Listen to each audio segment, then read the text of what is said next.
Kentucky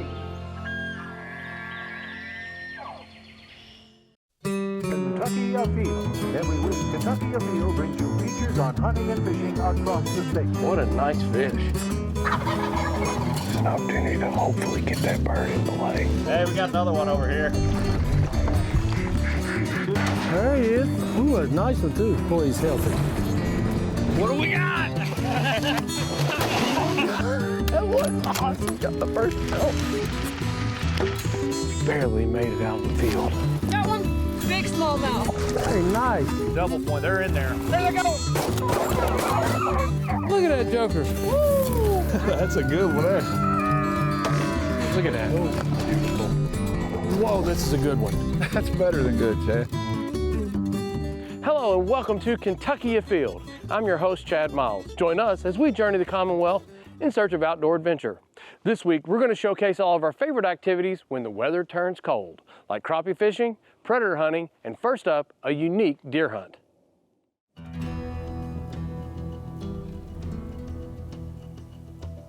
Well, we're down to the final few days of our modern firearm season. I'm hunting with a pistol. Now this pistol is complete open sights. There's no laser dot, there's no scope. So my range with this pistol is very similar to that of my bow. So I need something at 30 yards or in. So I've seen a lot of does in this spot in the past. I feel pretty confident that hopefully we'll get one to come within range.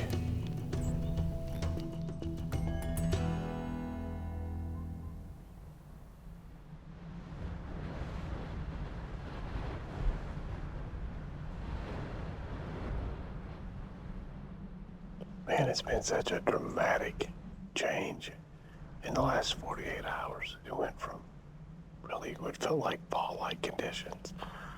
Temperatures have dropped 20 degrees, a lot of moisture in the air, and about a 20-mile-an-hour wind, making hunting conditions a little tougher. Even though the temperature's in the 30s, it actually feels much cooler.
That shot. Shooting a pistol in this kind of area. I don't know about that shot. I tell you what, pistol hunting has its challenges. Wind's blowing, trees shaking. I'm shaking. We'll see what happens.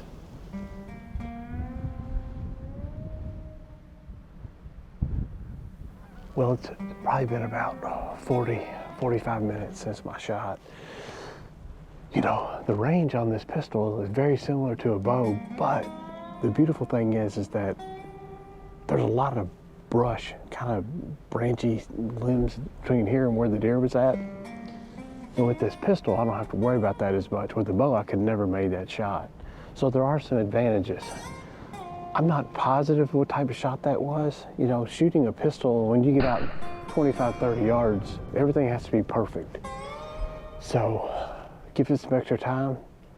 I'm ready to walk down there now and see if I can locate where that deer was at and see if I actually hit the deer. Fingers crossed.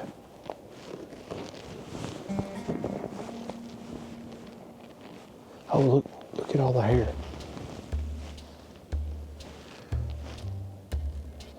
Definite hit. You can see the hair here and all the hair back over here. First good sign. Definitely made a hit, so hopefully we can start finding some blood. The bad thing is it's so thick, I didn't get a real good visual of where it was running. So I'm going to look around here and try to pick up some blood. There's blood right here.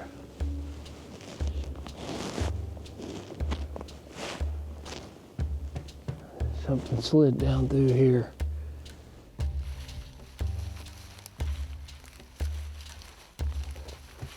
All right, here's more blood.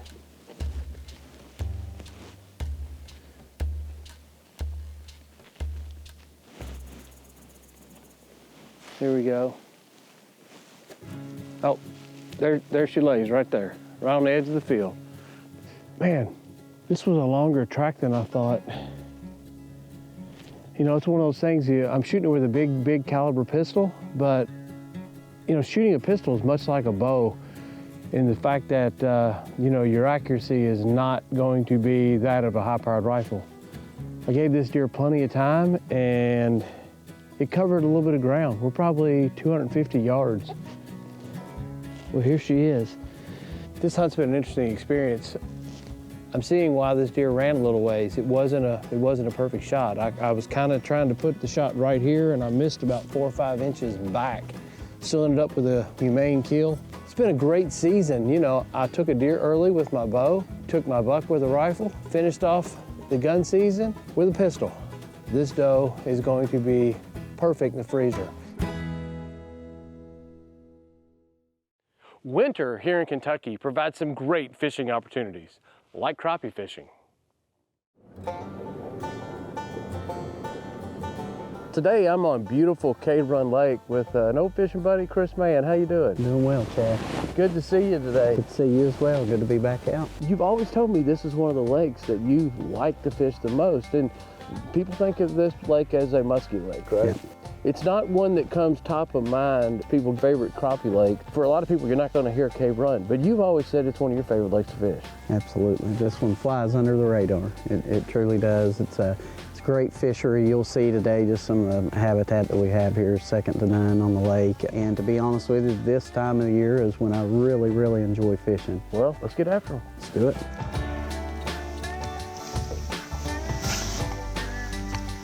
That's about a 10-inch crappie right there. We'll see if we can prove this. He may be a little bit bigger. There you go. That looks like a better fish. Oh yeah. Well, that's a nice crappie. What you got there? 11, 12 incher? You can stick it on the tape measure here and see.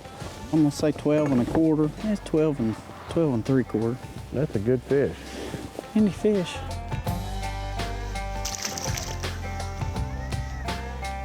That's a giant there. You got it. That's a dandy. Looks like a really big fish. Yes, oh, sir. Look at that.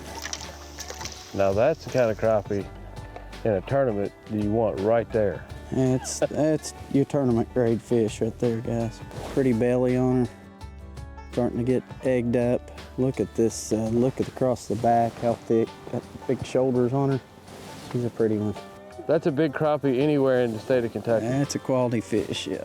What was my prediction, a pound 65? Oh, I missed it, pound 74. Get her turned back loose. Beautiful fish. Yeah. Good job, good piece of fishing, Chad. I tell you what, that fish committed and came pretty good ways, didn't he? Yeah, he did. You really had to work him to get him in there. Pretty fish. It is a pretty fish. Look at the belly on that. Look at the belly and the mouth on that crappie. I mean, that's just a quality.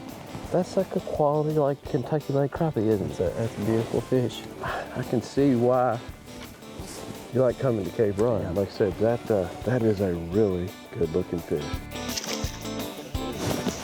Yeah, you got him too.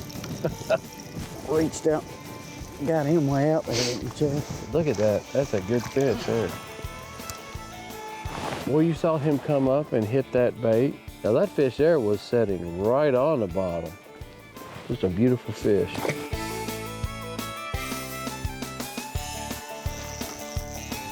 That is so cool watching that happen. Another quality fish. Nice crappie. Not quite to the size that your last few, but still we're looking at, you know, that tells you what kind of fish that we're targeting. When you pull up a crappie like that that's probably 12.5 inches and you go, well, it's a little smaller than we've been catching. Yeah, that's a good day on the water. That's a pretty good day. Big old eyes sitting right on top of their head. That's why I tell you what, we try to, when you can tell where you're at compared to the lure compared to this fish in the water column. Like you don't want to be down here, look where their eyes are at. So I make sure when I'm pulling that bait, I'm trying to keep that bait up either mouth and higher up in this angle. You get down here, they just can't see it. That fish would have to turn complete nose down to see that bait. So I try to keep that bait right above it. And Kris has told me today that keeping that bait at a real slow retrieve is a really good way to entice that strike, even in this cold water. Uh-oh. Uh-oh, I'm gonna have to hold this up, Chad. Oh no. Little comparison here. Yeah, Those are good table fare. That's a 9 3/4 inch fish.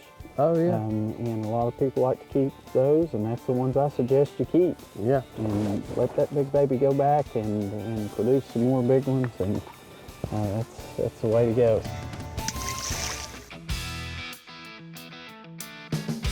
How often on this live scope, when you see them hit, do you not feel the bite at all? Do you sometimes set the hook and you're like, I didn't feel that fish, but I just know he hit it based on what I'm looking at on the screen?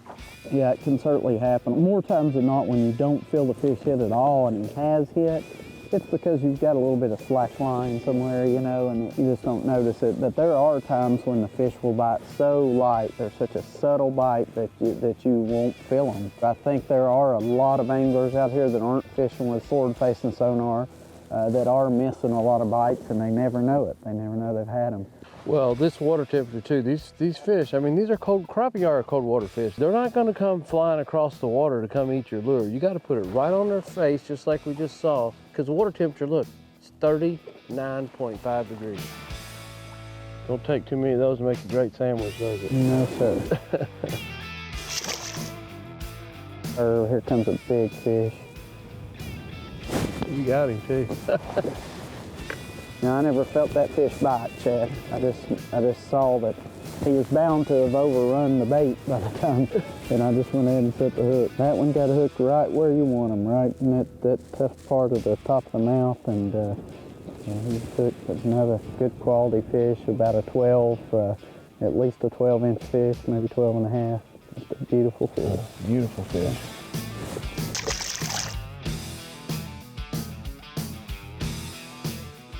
Oh, well, that time I just had to kind of be patient as you scanned away and came back to him and wait to see where my lure was. And when it came back and I could see my lure, I happened to be right on it. You got a good one right there. He's got you. Oh, lost my hat almost. Just don't lose the fish. We can go get your hat. What a pretty fish. Beautiful fish. Good job, Chad. Beginning of February, eastern Kentucky, catching beautiful crappie like this. You know, and people, for whatever reason, I still have a ton of friends when I tell them I'm going to the lake tomorrow. They're like, you're crazy. And I can sit here in this beautiful scenery with a light jacket on, catching crappie like this, and think if you're not doing this, you may be the one that's crazy. Beautiful. I know you've talked about big crappie here at Cave Run Lake, but you know what? Seeing is believing, and I have seen a bunch of them today. We've had a good day, blessed day, and plenty of big fish in this area, you know, just moved around a little bit, and a lot of people overlook this winter bite, and I suggest they get out here and weather these cold fronts and see if they can get on them. Thank you so much for bringing us out and showing us how to do this. Thanks for coming, I appreciate it, sir. Great time. Here at Kentucky Afield, we get super excited when that first snow hits the ground so that we can get outdoors for some predator hunting.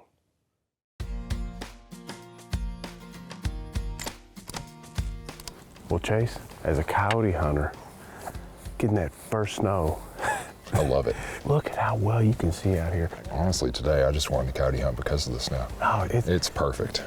You know, the great thing about coyote hunting too, even though we're sitting out here in the snow and it's freezing, It's cold. that we're going to be able to move, and we'll hunt for 20, 30 minutes, and then we'll pick up and move a couple hundred yards and call again. I actually wore less clothes today. I mean, if I was deer hunting, I'd be freezing, but I know we're going to be moving, so Yeah, I'm trying to, you know, I'm almost planning to be moving more than sitting still because it's about 50-50. You know, even though it's so cold, we got out of the truck the first step or two, I noticed that Oh, yeah. That's one beautiful thing about it's soft. I'd prefer to walk across this than ice all day. Today is one of those days that if you're a coyote, you might be going, well, it's time to get out and find some food. You want to go make them think they have an easy meal real quick? Let's do it. All right.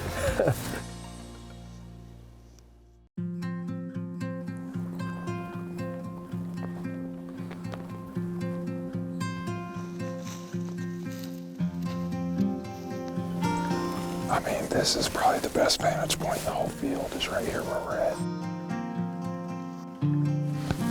But this box probably about 50 yards away from us.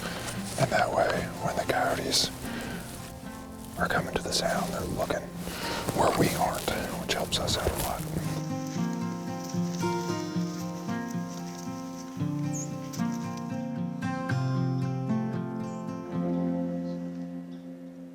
Are you taking a nap on me? No, it's kind of a weird twist of my hips, and I feel fine right now, but I was like, I thought you was gonna shoot these like waterfowl. Yeah. When they come in, just pop up.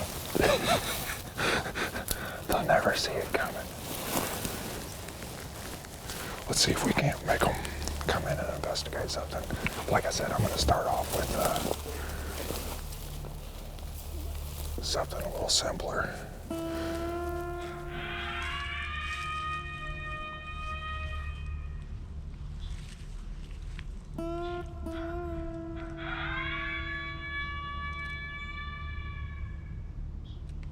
So at this point, we're hunting.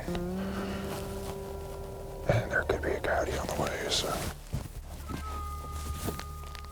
And like I said, I'm just gonna watch this tree line to the left, because if something pops out there, it's gonna be quick.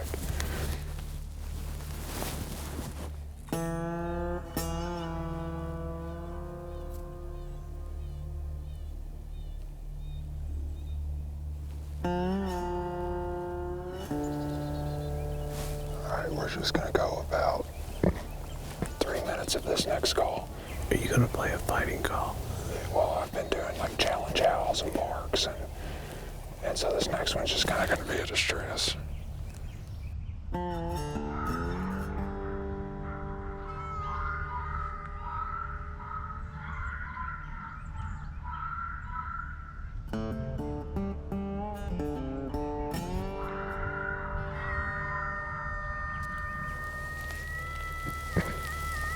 On to the next one. What do you think? Yeah, ready to move.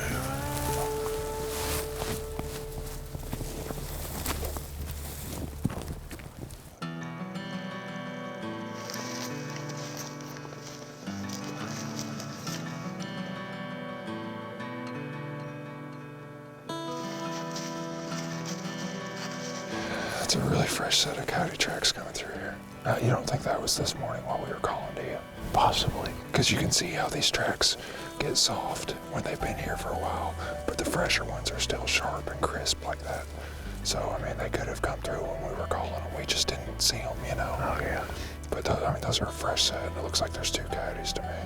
1, 2.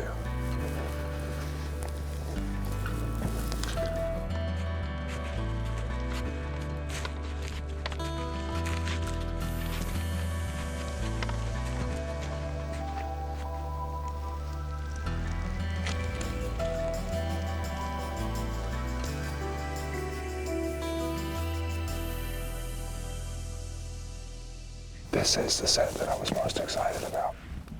You guys ready?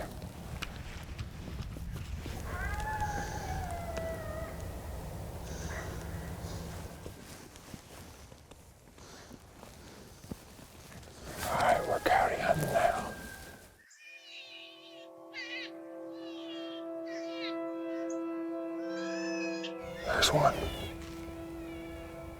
It's in the other field. See it? It's going across the top of the other field. Oh, was it a coyote? It was a coyote. Was it crossing toward us or away? It might have come down here and got close and winded us or seen us because it was going. It might still pop out, but it wasn't coming straight towards the call. It was kind of going down the field, but it was 100% coyote. Oh, coyotes, two. Where? Oh, yeah. That's about 300 yards, Chad. 400. Yeah, it's way out there. You tell me when. Oh, it's gonna be, that's too far right now. We're just gonna see if they'll come, Chad.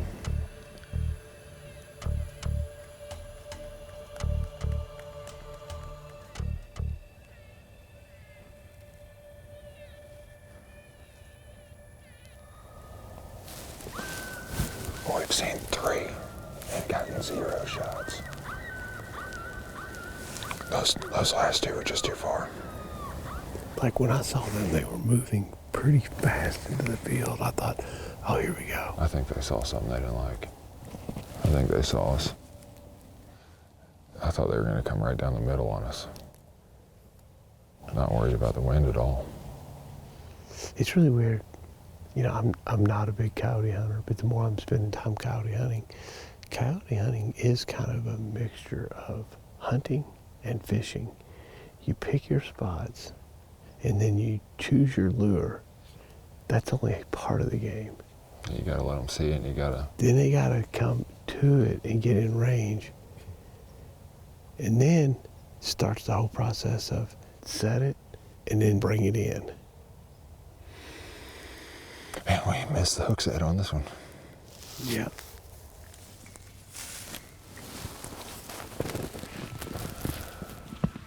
Oh, there he is.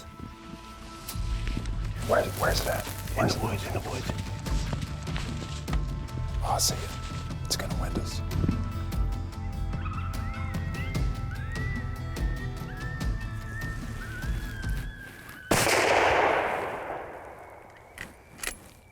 Is he down? I got it. I picked out a gap in front of him where he was gonna walk through it, and he walked straight into my crosshairs. Well, I had this tree to deal with. I just figured at that point, Chad, I just figured it was whoever gets a shot shoots. Oh yeah, no, I was 100% cool with that. Yeah, and we had already stood up and went to walk out. I looked up. That was a good eye by you, by the way, to pick that thing out coming through. Would have never seen it had it not been for the snow. Let's go see what you got.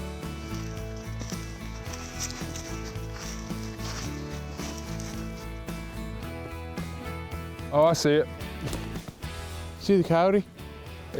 Somehow it got up in those briars. It looks like it's already been taxidermied. It's got its canines showing. It didn't want us to be able to get it out of there, did it? Trace, I'm gonna let you retrieve that coyote on your own. Oh, thank you, Chad. See if I can get it up on that log there. Good winter coat, big fluffy tail, no mange or anything. Well, Chase, a lot of coyote sets are different, but this was about as untypical of a coyote hunt I think I've ever been on. That was probably the longest into a stand I've ever taken a coyote, and probably the longest I've sat on a stand. We literally stand up to start gathering our gear, and I see this thing run through. I'm like, whoa! Yep. And when I go down and get on the shooting sticks here, I got a big tree right there beside me. You were able to move, and you saw it, and were able to get a shot. But at that point in time, we're like 40 minutes after we had started calling, right? The last time I looked at the remote before I put it down, it has the Fox Pro remotes have a timer on them. It was at 38:30. Yeah. So over 38 minutes in. So the shot was probably taken around the 40-minute mark. With a little bit of patience, a little bit of luck, you were able to put it down. Heck yeah, good eyes, by the way. Oh, well, nice shot.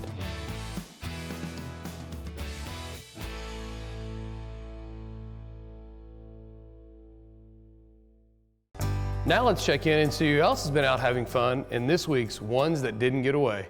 Here we have 11-year-old Ashton Lacefield from Woodford County with his very first rabbit. This rabbit was taken while hunting behind his beagle named Lacey. Nice job. Check out this wild-looking 10-point piebald buck that was taken in Pendleton County by Rob Siebert.